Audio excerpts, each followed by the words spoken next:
Welcome to everyone. Thank you for joining us for today's Eavesdropping on America's Conversation on Race with award-winning journalist Michele Norris. We are so happy to have her today. I am Alicia Nails. I'm a journalist, and I direct Wayne State's Journalism Institute for Media Diversity. So I'll be moderating the question and answer portion of the program, and that's going to follow Ms. Norris's keynote address. So we're eavesdropping on America's Conversation on Race, and I ask my students all the time to think in terms of layers as we drill down and dissect and analyze our speaker so that we can really take in what she is saying. And so that's why when you think about race, sometimes it's forthright and conscious, like we'll address it today. Sometimes race operates on levels that some are unaware of, when it's being brought into the picture by tropes or assumptions or languaging or my least favorite, black as bad analogies. And sometimes race just contextualizes the social factors and the issues being discussed.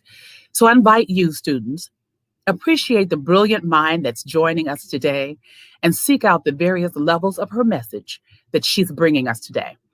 And so right now, I'm going to turn you over to the Dean of the University Library System, John Cawthorn, and he's going to share how this event came to our campus at Wayne State.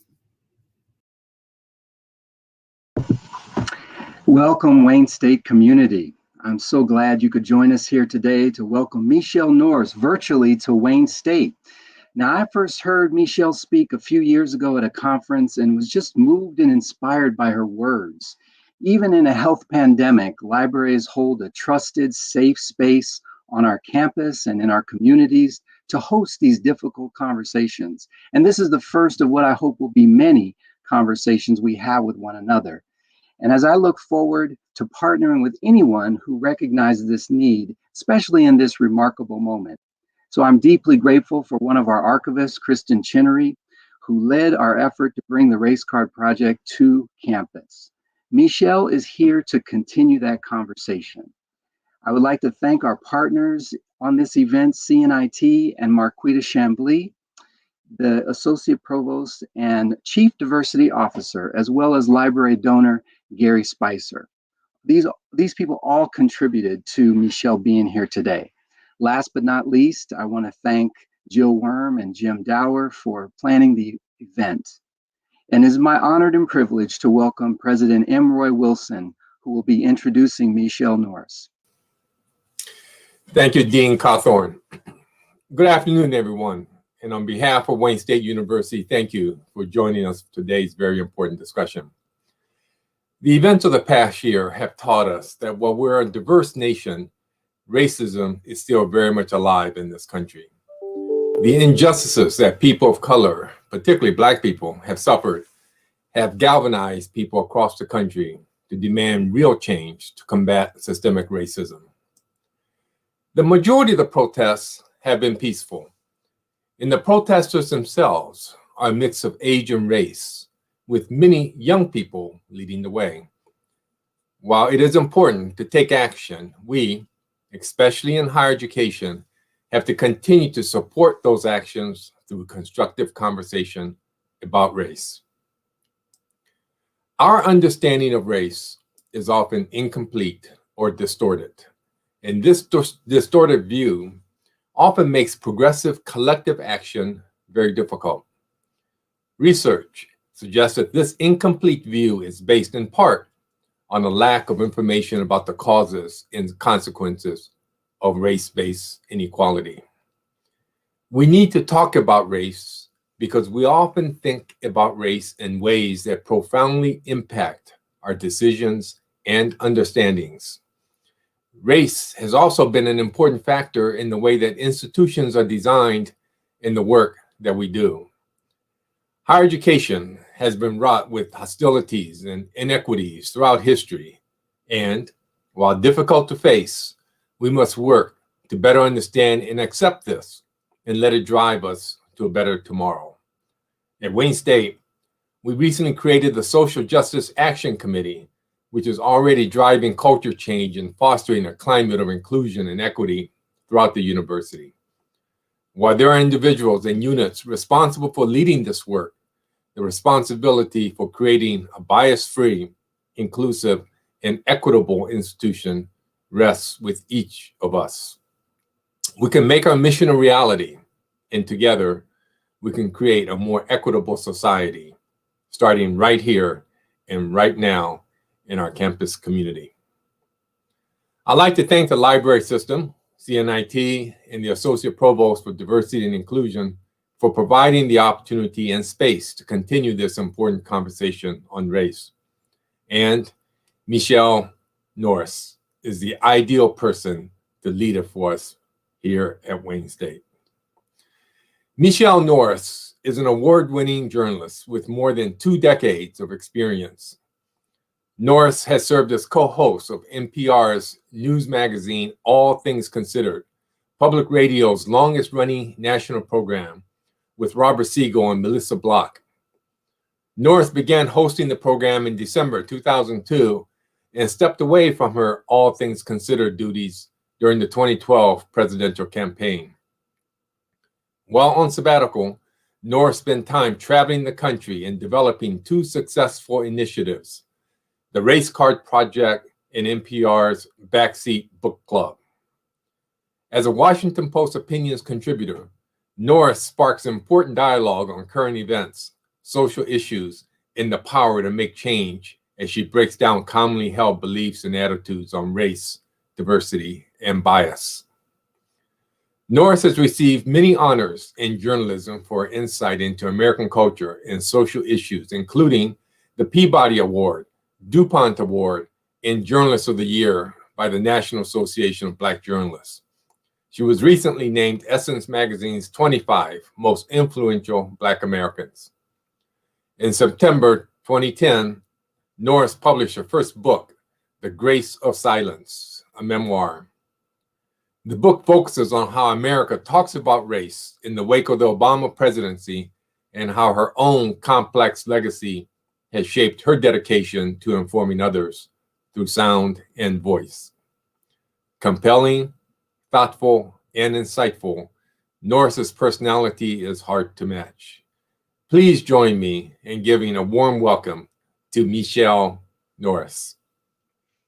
President Wilson, thank you so very much. I'm going to step outside of my role here to talk to you about my project to also say thank you to President Wilson and to Wayne State for your leadership over the past year. As you noted, this has been an extremely difficult year on so many levels, and your leadership in social justice and your leadership also in helping the greater Detroit metro area, but really the nation, deal with some of the difficult issues that have surfaced, particularly around racial disparities as we battle this pandemic, has been noted and has been much appreciated far beyond the state of Michigan. So thank you very much. Thank you, Alicia and Dean John Cawthorn and Kristen and Mr. Spicer, and really everyone who was involved in creating this pathway for me to visit Wayne State, even if only virtually, and also to create a partnership with Wayne State that we have really valued at the Race Card Project. We have loved seeing your stories come in. We've loved learning more about you as individuals and as an institution through these 6-word stories. You heard through the introduction that I've done a lot of things, that I've been a storyteller for most of my life, for 3 decades now as a journalist. I'm going to talk to you today, if I may, about my role as a story collector, because that's what I've spent the last 10 years doing on a journey that was somewhat unexpected. I created this thing called the Race Card Project 10 years ago because I wrote a book about my family's very complex racial legacy called The Grace of Silence, because I was raised by people who had seen a lot but didn't talk a lot about what they had seen and experienced, particularly around the issues of race and racism and bias and the headwinds that they faced as African Americans in America. They didn't share those stories with us because they wanted us to soar. And I wrote a book about the things I learned when I started leaning into the silence and excavating stories that represented a hidden part of my history. And when I was going out into the world to talk about the race card, or to talk about the Grace of Silence, the book I wrote, I knew I would be confronting audiences all across America on this 35 city book tour that perhaps didn't want to talk about race. And so I created the Race Card Project as an invitation to think about this great big toxic or allegedly toxic topic, race in America, and then think about how you would distill your thoughts, your memories, your triumphs, your laments, your perspective, your anthem, your credo into one sentence. And that one sentence could have just 6 words. And that's where it began. And I went out into the country, passing these postcards all over the place, hoping that I would learn something about America. But I created, and I'm willing to be honest with you about this, I created the Race Card Project based on a mistaken notion that people didn't want to talk about race. And what I have discovered is, yes, in keeping with what you heard President Wilson say, our understanding of race is quite distorted, in part because we don't talk about it. But what I discovered is that actually people do want to talk about it. In many cases, they're just looking for the right on-ramp so they can merge carefully and find their way into the conversation. As I talk, I'm going to pull up a few slides if you don't mind. They'll pull up a slide presentation so I can talk you through this journey and some of the things that I've discovered. So when we created the Race Card Project, we initially collected stories via postcard. And my family laughed at me when I first started distributing postcards. They were simple. They were black. I actually have one in front of me. They said, "Race, your thoughts, 6 words, please send." Maybe it's not surprising that I would choose postcards. I'm the daughter of postal workers. I was raised in Minneapolis, Minnesota. My father's from Birmingham, Alabama, and made his way there and married my mom and raised his family. Me and my sister's there. And so maybe that was in some way a paean to my parents that I would do this via postcard. But it was funny because my father's gone to glory. My mother is still alive and doing well. And I talk to her every day. And when I created the Race Card Project and she saw that I was doing it on postcard, she was delighted that I was supporting the U.S. Postal Service. But she reminded me that the postcards that we originally chose, in fact, the one I showed you as an example, was not regulation size. And so we had to scramble and actually create postcards that were fitting with the regulations of the U.S. Postal Service. But as you'll see, when the cards started to come in, I knew that I had to keep going. And you'll see that in the next slide, a sense of what these cards started to look like. I knew pretty quickly that I had to keep going with this project because of the way people were willing to share their truth. In the beginning, a lot of the cards that came in were somewhat aspirational. A lot of people were quoting Rodney King. Can't we all just get along? Only one race, the human race. But very quickly, I saw that people were using this 6-word expression as a way to share deeper truths. White, not allowed to be proud. Reason I ended a sweet relationship. Grandma sent $100 when we broke up. Only Asian when it's convenient. No, my father is not the landscaper. And as you see there, no word for what I am. That's one of the cards I really love because you can see in that card how she turned a postcard into a work of art that was sent by Dorothy Yumi Garcia. And if you look carefully, you can see she's seated in the middle of her parents as a very young child. Her mother is Asian, her father is Latino, and her words are no word for what I am.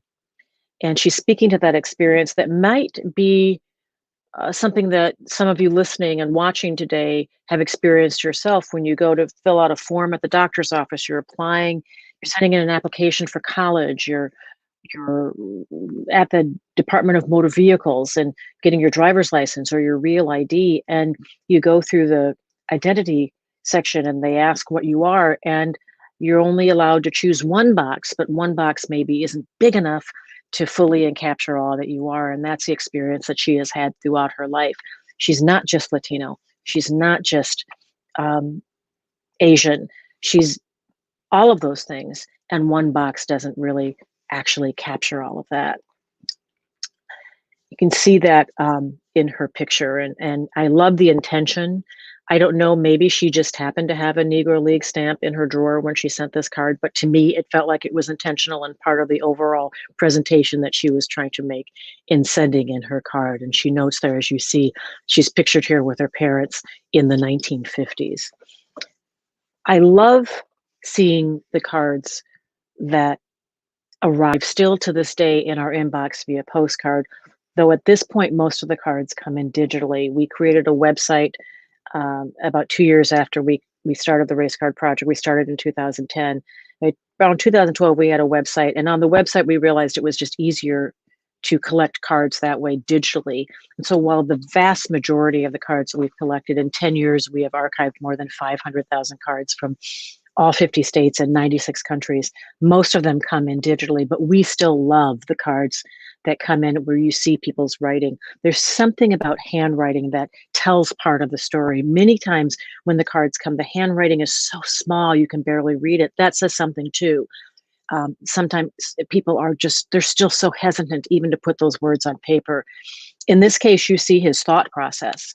His words, they were originally 7 words. My father was racist. I'm not. Progress. He brought it down to 6. And we appreciate that because we ask people to send in 6 words, but people are sometimes creative or quite wily. They will send in 15 words and put 9 of those words in parentheses or carets or something, or hyphenate to try to get outside of the rules of engagement. But he brought his down to 6. And so his final 6 words were, father was racist, I'm not progress. And you see the words, I'm not. He wants you to know in the way that he wrote that he has evolved past the point that his father was. He wrote over those letters over and over again so many times that these postcards they're made of pretty thick stock, pretty thick paper stock, but he went over it so many times that it almost went through the paper. And there's intention in that too. And so you're only looking at 6 words, but as you look at those 6 words, there's a story there that goes outside of the 4 corners of that postcard, because you have to think it's almost novelistic. Father was racist, I'm not progress. Well, what's the relationship like with his father? What are holidays like when they come together? Does his father respect his point of view? Did his father evolve along with him? Or did he experience something that is not uncommon in this country, where you love someone, but you don't love their values?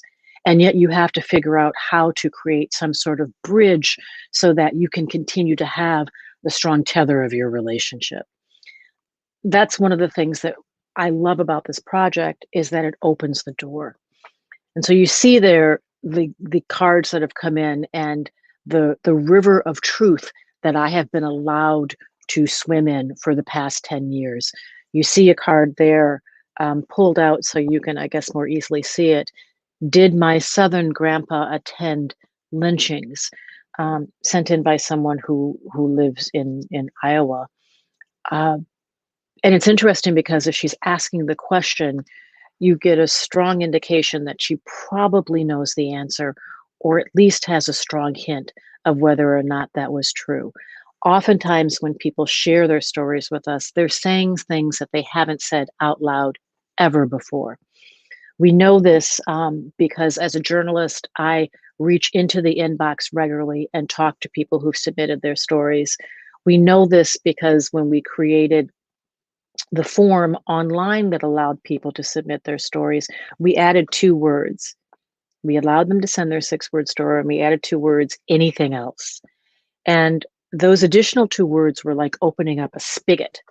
Oh, you want to know the backstory behind my 6 words? And that was like opening the spigot fully, because people would send in their 6 words and then they would keep going, and they would send in paragraphs, essays. Sometimes it felt like an entire treatise or a white paper to explain their position. And over time on the forum, we also asked people how they found out about us. Where did they learn about the Race Card Project? And a surprising number of people, some would say my university introduced me. We have a lot of corporate partners. Some would say we're using the Race Card Project in the workplace. Some would say word of mouth. A large percentage of people would also say that they were on a search engine of one kind, often Google. And we're so heavily site optimized because we have so much data on our site that we would land to the top of their search, which is interesting because people are turning to a search engine to learn something about such an intimate topic, something as intimate as identity and race and inclusion and belonging. And then they turn and they tell our story to us. So again, I created this project because I thought no one wanted to talk about race, and I was wrong.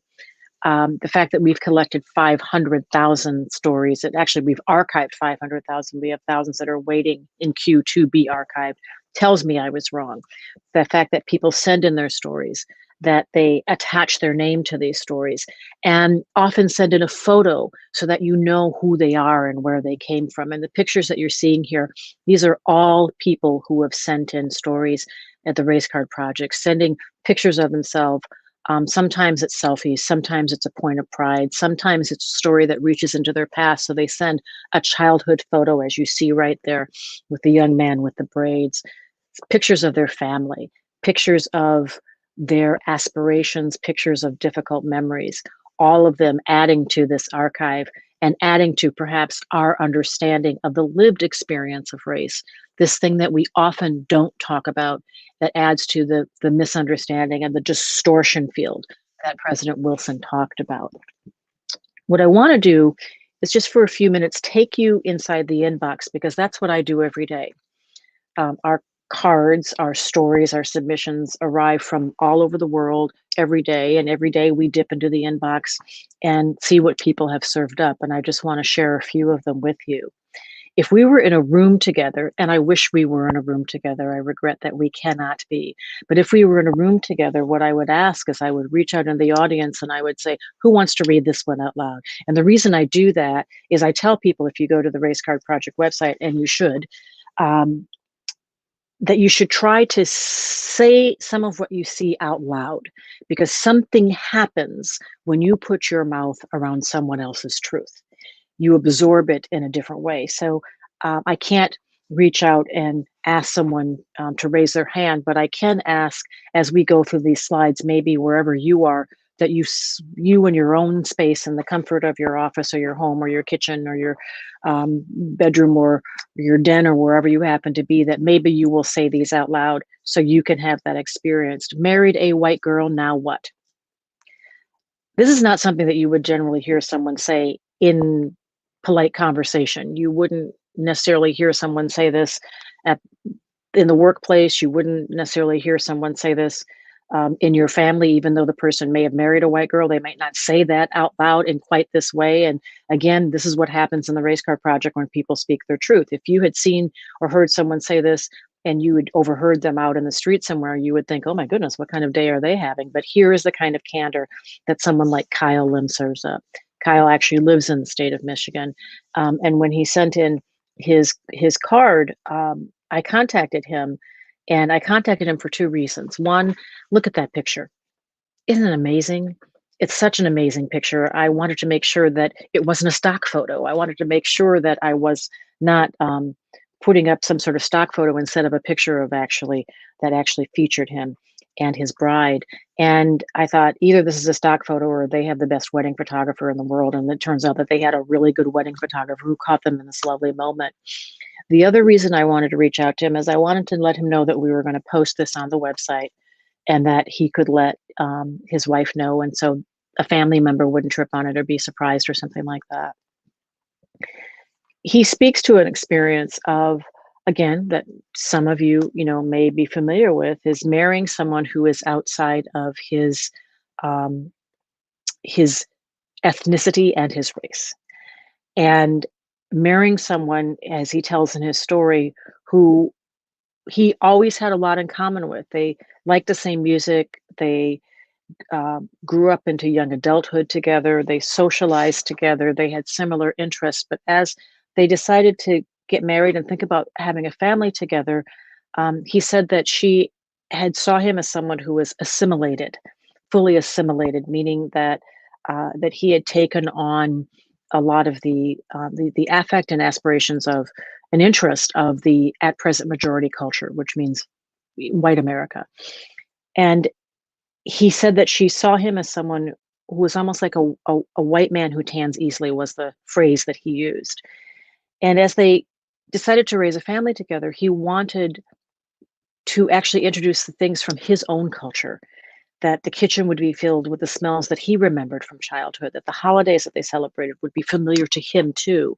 And that was something that they had to negotiate because it wasn't necessarily assumed on both sides that that would happen. Such an intimate story, the kind of thing that we don't generally talk about in public, but that is the lived experience of race. And that is the value of having a place like this to share a story like that. No, where are you actually from? This is actually the most common card that we get in the Race Card Project. We get all cards that come from all kinds of places, and we've heard all kinds of stories, but there are several of them. There's a category that all represent some version of this. Know where you actually from? Where do you really come from? Some version of someone asking a question. I'm trying to get to the heart of someone's origin story. And this has been interesting to me because if we were in a room full of people, I would be asking you, how many people have asked this question? And, and I would raise my hand because I have. And how many people have heard this question? And I have heard it also. But what's interesting is how many people hear this question and feel marginalized because of it. Feel that someone is trying to figure out what category that they can put them in so that they are in some broad category of other, not part of the majority culture. And Shagun, who sent this story, also tells a backstory that is quite common in these kinds of cards. She lives in Naperville, Illinois, and she says that when people try to ask her where she's from, she'll say Naperville and then stop. And then that's where this question comes. Know where are you actually from? And she'll say, oh, I'm from that part of Naperville that's over near the big shopping mall. If you're familiar with suburban Chicago, there's a big shopping mall out there. And she stops. She knows what she's doing. And then the question comes, no, where are you actually from? And she keeps playing possum with them. No, well, that part of Naperville that's near the shopping mall over down by the Tasty Freeze. And she knows what she's doing. She's trying to draw out intent and figure out what it is that they're really asking. And it's interesting because this is a tricky one. Most of us have asked some version of this question, not with any kind of malice, but because we might really want to know where someone is from. And the delicate dance there is trying to figure out how to do that without stepping on someone's corns, without offending them, without marginalizing them in some way. And this can be tricky.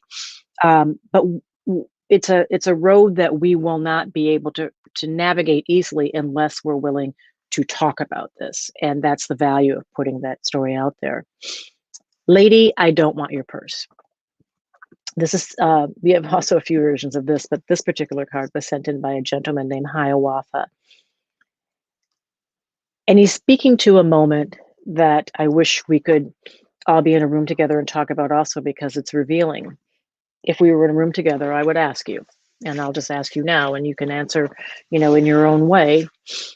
Have you ever had the experience of walking in a space, walking onto an elevator, walking down the street, encountering someone who doesn't look like you? Different race, maybe from all appearances looks to be from another part of the world or another part of town, and you don't know why you do it. You're not even sure why you do it, but you wind up tapping your wallet or pulling your purse in a little bit closer than you were holding it before. Ever done that before? Ever driven to a part of town and you're again seeing people that don't look like you and you don't even know why you do it? You reach over and hit the lock on the side of the door. Conversely, has that ever happened to you where you're walking down the street or you walk in an elevator and you notice that everyone is pulling their purse a little bit tighter. That's what Hiawatha is talking about. And his retort, he wishes he could say, is, lady, I don't want your purse. I'm just here to live my life as I step onto the elevator. And he's using humor to tell that story, but it's a deeper tale, because what he's talking about is going through life as a large Black man and the tax that is placed upon him because of that. Feeling like he has to inoculate people's fears in every room he enters, because when people look at him, they assume certain things. When people look at his color and his size and his demeanor, fear is often the thing that they reach for first, before they know anything about him, where he's from, what he might have to offer the world. And this is what he lives with. And so he says, as a large Black man in America, that he feels that he has to be jolly most of the time, that he has to inoculate people's fears with his smile, with his sunny demeanor. And he doesn't mind that, because he says he's a generally optimistic dude, but it is constraining to him in other ways, and that he's never able to be his full self. That if he should ever aspire to enter a position of leadership, how does he show authority if he can't reach for, show a little bass in his voice, or reach for the sort of facet of authority that is applauded in some cultures but feared in others? This is deep stuff, and it is the tendrils that flow from a simple sentence like, lady, I don't want your purse. To give you a sense of the river that I refer to, of candor that we're swimming through, I just want to share a few cards that give you a sense of what comes in, of what we hear from people. And again, stories that would be very difficult for me to access as a journalist, because they come from places that I would probably never visit. They come from people that I would probably never encounter. They come with the kind of candor that I wouldn't necessarily hear if I was reaching out to America, trying to capture these stories. And so this is instead a taproot that gets below the surface and takes me to places that I wouldn't have access to. And in doing that, I give you access as well. That's what we're trying to do, is not just collect these stories and hoard them, but allow people to swim in this river along with us and hopefully learn something in the experience. Hated for being a white cop, sent from a police officer in Texas who realizes that as time has gone on, things are getting better, the tensions are actually thicker, and speaks of what happens when hatred is directed at you, and how you become that thing that people expect you to be. That distrust has created a chasm and a hardening of attitudes that makes it hard for the people who wear the uniform to connect with and have a relationship of respect and a full understanding with the people that they are there to serve. The invisible Arab until September 12th, someone whose life changed tremendously after September 11th, and with the new protocols that were put in place in America, but also the new attitudes that were adopted. And suddenly he's gone from being invisible to being conspicuous, and being someone who is the object of fear, the object of suspicion, the object of curiosity. Married, male, 65, gray, overweight, invisible. Interesting. One of the things we've noticed that over time, the word invisible, if you were to create a word cloud, the word invisible starts to come up more and more. And in the beginning, we would hear it usually attached to people of color, often Black women, sometimes Black men, sometimes from Asians or other minority groups. But over time, more and more expressed by women. And then over time, more and more expressed by white men who felt like they were suddenly invisible in a changing America. Must we forget our Confederate ancestors? As Germans, we lost our culture to survive. You know, I created the Race Card Project, and I assumed that most of the stories would come from from people of color, I was wrong there too.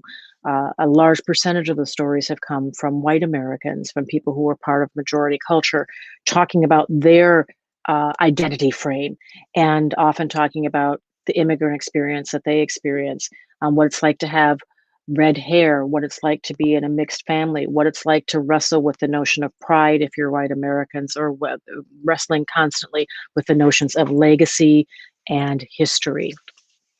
55 miles an hour means you, black man, sent in by a doctor who's talking about traveling and driving while black, and driving while black in a quite nice car. He has a fancy BMW, and he says he's often pulled over. And he realizes that in many cases in North Carolina, it had something to do with racial profiling, but also in the way that he doctors. He has to win people's trust. He's had patients who don't want him to examine them, that they don't trust him because they're not used to seeing black doctors. And so what he has to do is doctor in a more calculated way, where he listens to their stories and tries to capture a little bit about them, so they can capture a little bit about him also and earn their trust. And he says that while it is an irritant, it has made him a better doctor. The only Jew on Easter Sunday, feeling uncomfortable in my own skin. Mexican white girl, doesn't speak Spanish. Alicia there, you can see her at the bottom of that slide, was not taught Spanish by her parents because they wanted her to be fully American, whatever that means. But now she is somewhat disadvantaged in the workplace where she lives in the Southwest United States, because if she was able to speak Spanish, most of the jobs that she's trying to seek as she moves up through academia are looking for people who are bilingual. And she grew up in a bilingual household, but was robbed of that experience. When we put that story on the radio, we heard from so many people who said, my goodness, my family came from Lithuania, came from Germany, came from Italy, came from all kinds of places, and didn't teach us how to speak that language because they too wanted us to become American. So a story that has lots of different portals, but a common story in America where so many people actually come from someplace else. Before we finish, I want to share a few of the cards that we got from people in the Wayne State community. My black kids are past 18. This is someone talking about the rigors and the challenges of parenting brown children in America, black children in America, having to have what we all know as the talk.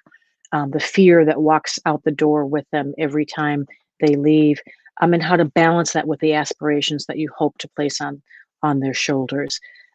Next card from someone who says, aren't you worried about getting robbed? This is a young man, his last name is Lynn, and he lives in Detroit. And he says, whenever he tells people that he lives in Detroit, this is the question they ask him: aren't you worried about getting robbed? And he says, I live in a perfectly fine neighborhood. I've never been robbed. I'm really happy. But this is that question, aren't you worried about getting robbed? Actually, he says more in some ways about the person asking the question than it does about him. And it's interesting because it can be, when you encounter something like that, it can be an entry point for a deeper conversation, or it can be a hard period, like, because you've learned something about someone else's attitude. And that's a moment of power where individuals have to choose how they're going to handle that. I hope that more and more that people will use it as a portal to get to that deeper questioning and that deeper understanding, because that's what I think we need. I think we have one more card, two more cards here from Wayne State. Nidiakwi Indiala. Nidiala, and this is someone who's speaking Spanish and talking about living in two worlds and not having a foot in both worlds, but not being fully accepted in either, not seen as fully Latino by one culture and seen as not fully American in another culture, unable to operate fully, freely, and authentically and in either world, and constantly questioning this. I love what she did with this card, and how she took her 6 words and actually turned it into almost like a word cloud within the picture, a work of art. And she put a lot of time and intention into that. And I so appreciate in sharing that story. And then I think this is the last card from Wayne State. Equity is nice, justice is better. And that is, that's deep.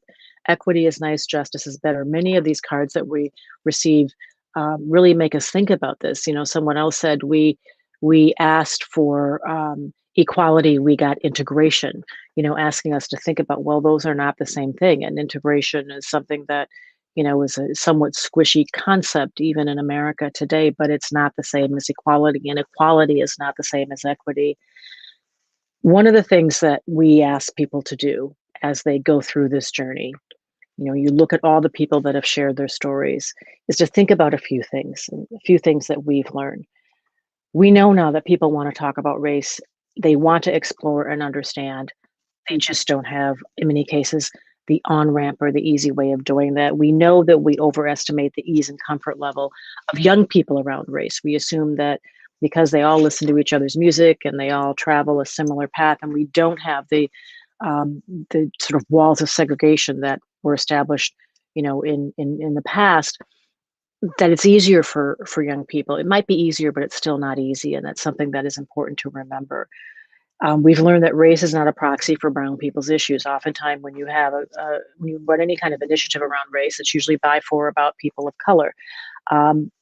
We know from collecting these stories, it is so important to cast a 360 view and not just assume that people of color are going to lead this conversation. That the people who are often the victims or the subject of discrimination and bias should not be the people who are expected to solve that riddle, to solve that problem, and that everybody has to participate in this conversation if we are going to have a full understanding and the reckoning that we actually need to have in this country needs to include everyone. And the subset of that lesson, that last lesson, is that race is not a proxy for brown people's issues, is that white Americans need to understand that race and racial issues apply to them as well. That everybody has so-called skin in the game, that everybody needs to lean into these issues, that everybody needs to figure out how to examine the reality of race and also the history of race, the history of America.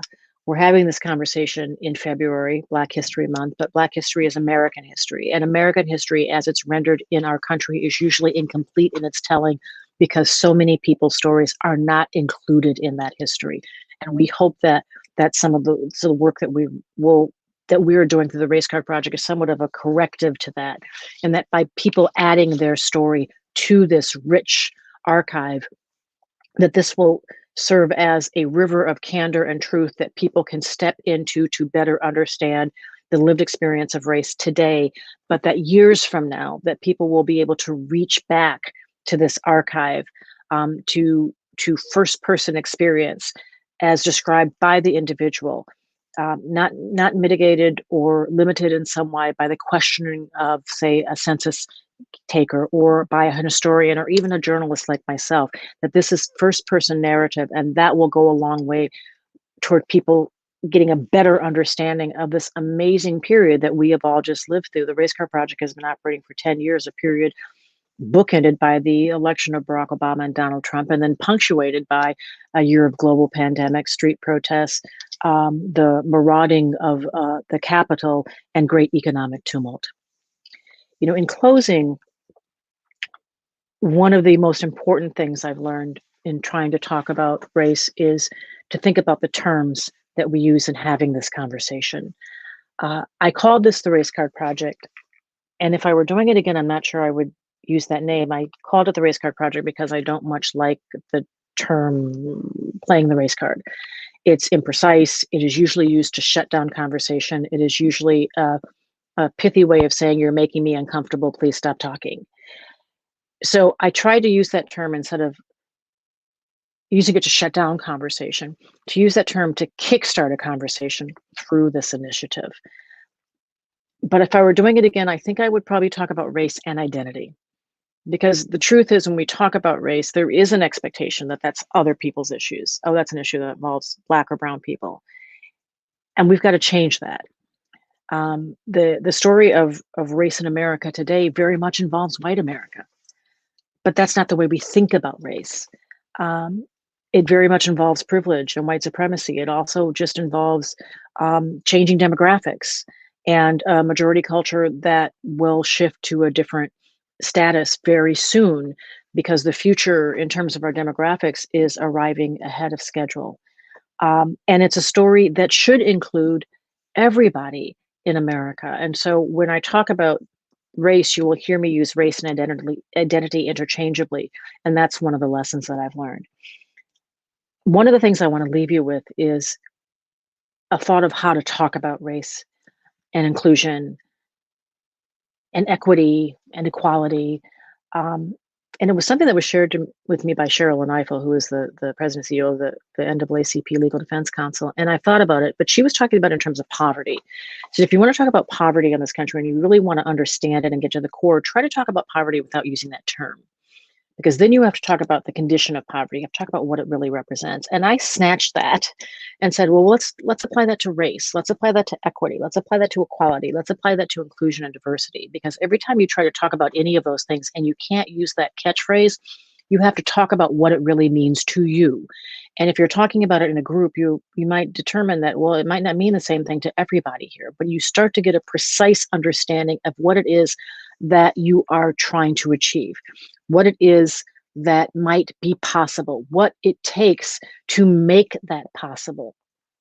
And so as you continue to think about these issues, and I hope that you will, perhaps embrace that exercise, to talk about race without using the term, talk about equality without using the term, and in some ways figure out then how to excavate hidden truths, how to examine hard truths, and how to explore, your individual truth and how that meshes with the great American story. For years as a storyteller, I have asked people to listen to me on the radio, in my column, in print, when I was a broadcast journalist. Now, I hope that through this project, I have created the scaffolding for the kind of instrument that will allow people to listen to each other. And I'm grateful that you've spent some time listening to me, and I hope that we can now listen to folks who are rolling up with some interesting questions. Ms. Norris, we definitely appreciate it. I want to say you really taught a master class in entrepreneurship. That's what we talk about so much. Yeah, we talk about entrepreneurship, enterprise journalism. What you've created will outlive you by eons. But how does this, you've become mother confessor to so many people through this project. How does this inform your journalism that you're doing as a contributor to the Washington Post? Well, it's the best. It has been a better education in terms of race and identity than any classroom I've been in, any seminar I've attended, any newsroom I've been in. So it informs my work in tremendous ways, because as I said, I can reach out to places. So if I want to understand something, I have 500 sources I can reach to, and better understand things. But it also has taught me, I'll give you an example. Alicia, I'll give you an example. When I dip into the inbox, Right. I most often would dip into the inbox and reach out to people whose cards were most provocative, whose cards told a story, because that's what you're naturally drawn to. But I realized that I needed to also reach out to people whose cards were, not as interesting. All those people who were saying there's only one race, the human race. Human DNA is 99% the same.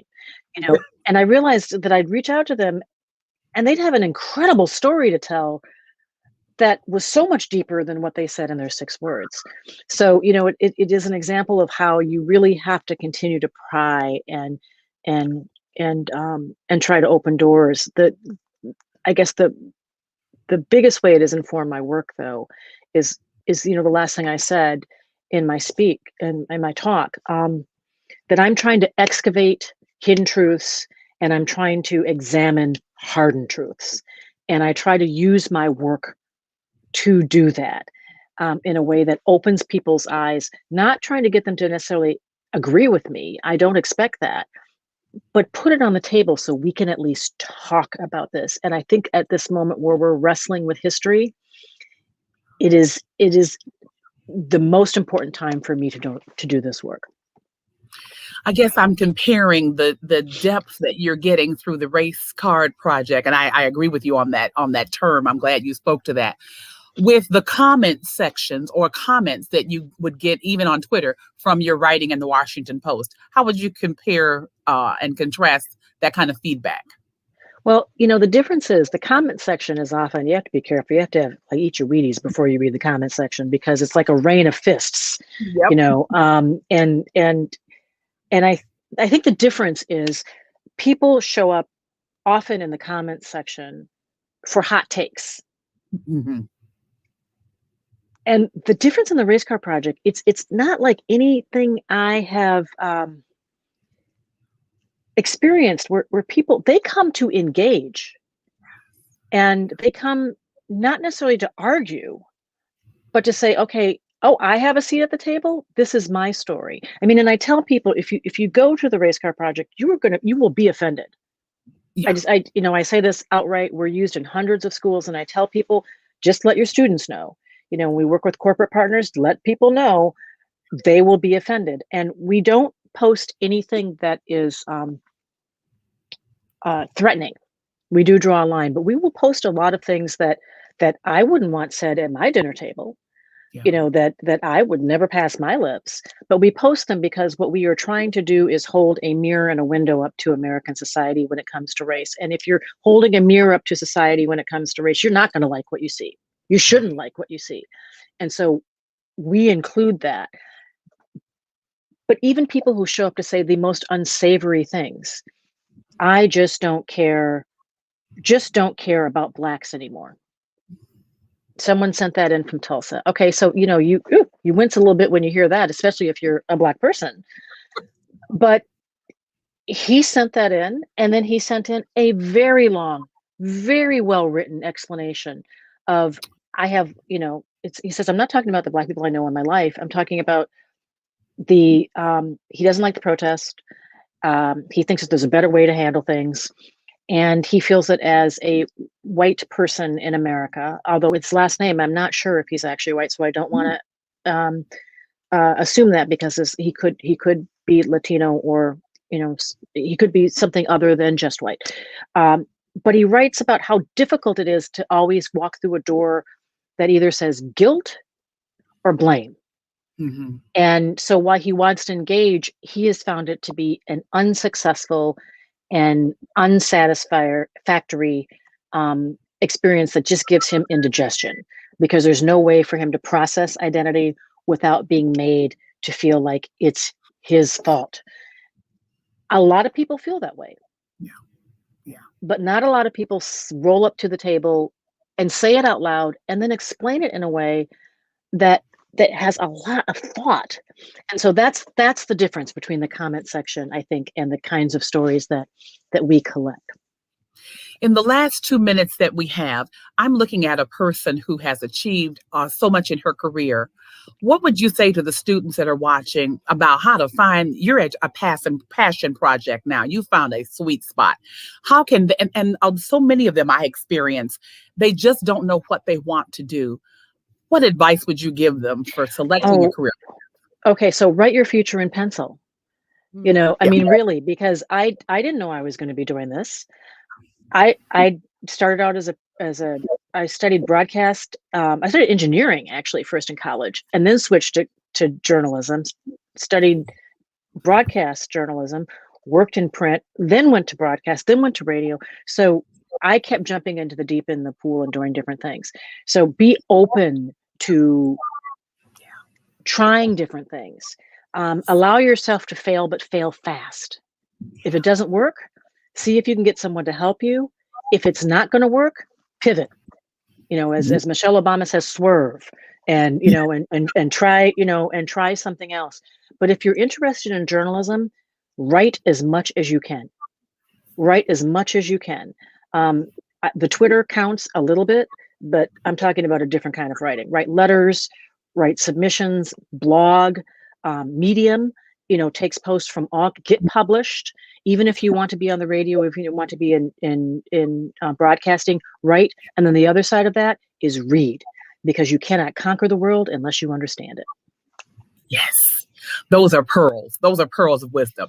I want to thank you so much on behalf of Wayne State University. This is literally my favorite part of the job, is to meet someone like you who has imparted just pearl after pearl after pearl. I want to thank you so much for joining us. And I want to thank Library Sciences for bringing you. This has been a true joy. And I recognize that it is 1:55, so it's time for us to end today. But I end with nothing but appreciation and admiration for you. Right back at you. Right back at you. Thank you. And thank you to the Wayne State community. Thank you.